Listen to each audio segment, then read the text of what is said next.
ഗസയിലും west ബാങ്കിലും Israel നടത്തുന്ന വംശഹത്യയിൽ നിന്ന് ലാഭം കൊയ്യുന്ന കോർപ്പറേറ്റ് കമ്പനികളുടെയും ഏജൻസികളുടെയും വിവരങ്ങൾ പുറത്തുവിട്ടിരിക്കുകയാണ് UN. പ്രത്യേക റിപ്പോർട്ടർ ഫ്രാൻസിസ്ക ആൽബനീസ് ഫലസ്തീനികളെ കുടിയിറക്കാനും കൂട്ടക്കൊല ചെയ്യാനും ഇസ്രായേലിനെ സഹായിക്കുന്ന കോർപ്പറേറ്റുകളെക്കുറിച്ചുള്ള ഒരു പുതിയ റിപ്പോർട്ട് പ്രസിദ്ധീകരിച്ചിരിക്കുന്നു.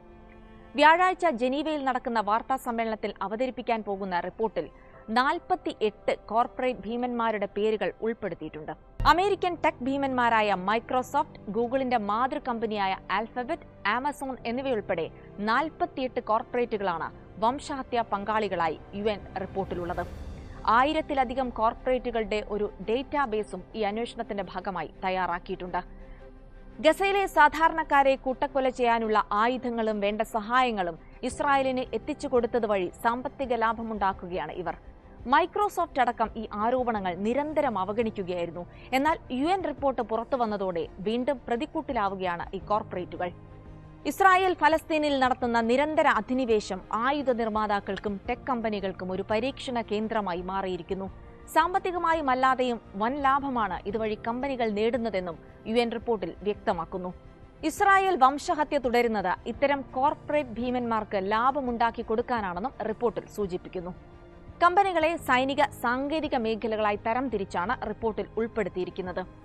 ലോക്ക്ഹീഡ് മാർട്ടിൻ, ലിയനാർഡോ തുടങ്ങിയ ആയുധ കമ്പനികളുടെ ആയുധങ്ങൾ ഗസയിൽ ഉപയോഗിച്ചതായി റിപ്പോർട്ട് ആരോപിക്കുന്നു. ഇസ്രായേലിന്റെ F-35 യുദ്ധവിമാനങ്ങളുടെ സംഭരണം തന്നെ ലോകത്തിലെ ഏറ്റവും വലിയ ആയുധ സംഭരണ പദ്ധതിയുടെ ഭാഗമാണ്. 8 രാജ്യങ്ങളിലായി 1600 കമ്പനികളെയാണ് ഇതിനായി ഇസ്രായേൽ ആശ്രയിക്കുന്നത്. സൈനിക മേഖലയിൽ ഒരു പ്രധാന സംഭാവന നൽകുന്നത് ഇറ്റാലിയൻ നിർമ്മാതാവായ ലിയനാർഡോ SPA ആണ്. ജപ്പാനിലെ FAN-UC കോർപ്പറേഷൻ ആയുധ ഉൽപാദനത്തിനായി റോബോട്ടിക് യന്ത്രങ്ങൾ നൽകുന്നുവെന്നും റിപ്പോർട്ടിൽ പറയുന്നു. ഇസ്രായേലിന് ക്ലൗഡ് AI സാങ്കേതികവിദ്യകൾ നൽകുന്നത് മൈക്രോസോഫ്റ്റ്, ആൽഫബറ്റ്, ആമസോൺ എന്നിവരാണ്. ഫലസ്തീനികളുടെ ബയോമെട്രിക് ഡേറ്റ ശേഖരണത്തിനും നിരീക്ഷണത്തിനുമായി ഇസ്രായേൽ ഈ സേവനങ്ങൾ ഉപയോഗിച്ചു വരുന്നുണ്ട്. US കമ്പനിയായ IBM ഇസ്രായേലിന്റെ ജനസംഖ്യ, ഇമിഗ്രേഷൻ, ബോർഡർ അതോറിറ്റിയുടെ ഡേറ്റാബേസ് എന്നിവ കൈകാര്യം ചെയ്യുകയും സൈനിക ഇന്റലിജൻസ് ഉദ്യോഗസ്ഥരെ പരിശീലിപ്പിക്കുകയും ചെയ്യുന്നു. 2023 ഒക്ടോബറിൽ ഗസയിൽ യുദ്ധം ആരംഭിച്ചതിന് ശേഷം US സോഫ്റ്റ്വെയർ പ്ലാറ്റ്ഫോമായ പലന്തർ ടെക്നോളജീസ് ഇസ്രായേൽ സൈന്യത്തിന് നൽകുന്ന പിന്തുണ വർദ്ധിപ്പിച്ചതായും UN കണ്ടെത്തിയിട്ടുണ്ട്. ലാവൻഡർ, ഗോസ്പെൽ, വേഴ്സ് ഡാഡി തുടങ്ങി AI സംവിധാനങ്ങൾ ഉപയോഗിച്ച് യുദ്ധക്കളത്തിൽ ആളുകളെ ഓട്ടോമാറ്റിക്കായി ടാർഗറ്റ് ചെയ്യാനുള്ള സംവിധാനങ്ങളാണ് പലന്തർ ഇസ്രായേലിന് നൽകി വരുന്നത്. കാറ്റർപില്ലർ, ലിയനാർഡോയുടെ ഉടമസ്ഥതയിലുള്ള റാഡ ഇലക്ട്രോണിക് ഇൻഡസ്ട്രീസ്, ദക്ഷിണ കൊറിയയുടെ HD ഹ്യുണ്ടായി, സ്വീഡന്റെ വോൾവോ ഗ്രൂപ്പ് എന്നിവയും പട്ടികയിലുണ്ട്.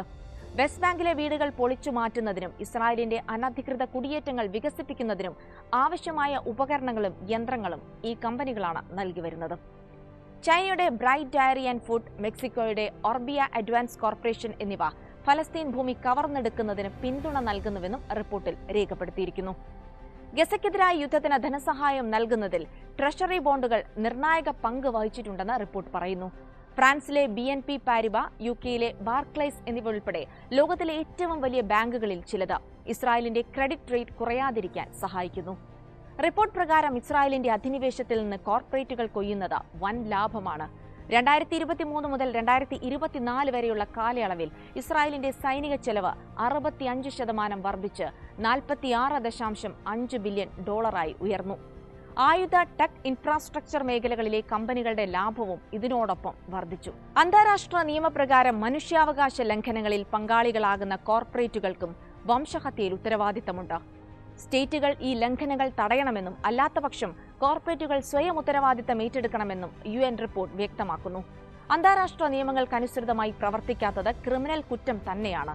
ഈ കമ്പനികൾക്ക് അന്താരാഷ്ട്ര കോടതികളിൽ വിചാരണ നേരിടേണ്ടി വന്നേക്കാമെന്നും റിപ്പോർട്ട് ചൂണ്ടിക്കാട്ടുന്നു. ഫലസ്തീൻ പ്രദേശത്തെ ഇസ്രായേൽ അധിനിവേശവുമായി ബന്ധപ്പെട്ട എല്ലാ പ്രവർത്തനങ്ങളിൽ നിന്നും കമ്പനികൾ പിന്മാറണമെന്നും റിപ്പോർട്ടിൽ ആവശ്യപ്പെടുന്നു. 2023 ജൂണിൽ അപ്ഡേറ്റ് ചെയ്ത UN ഡേറ്റാബേസിന്റെ അടിസ്ഥാനത്തിൽ തയ്യാറാക്കിയ ഈ റിപ്പോർട്ടിൽ പുതിയ കമ്പനികളെ ഉൾപ്പെടുത്തിയിട്ടുണ്ട്.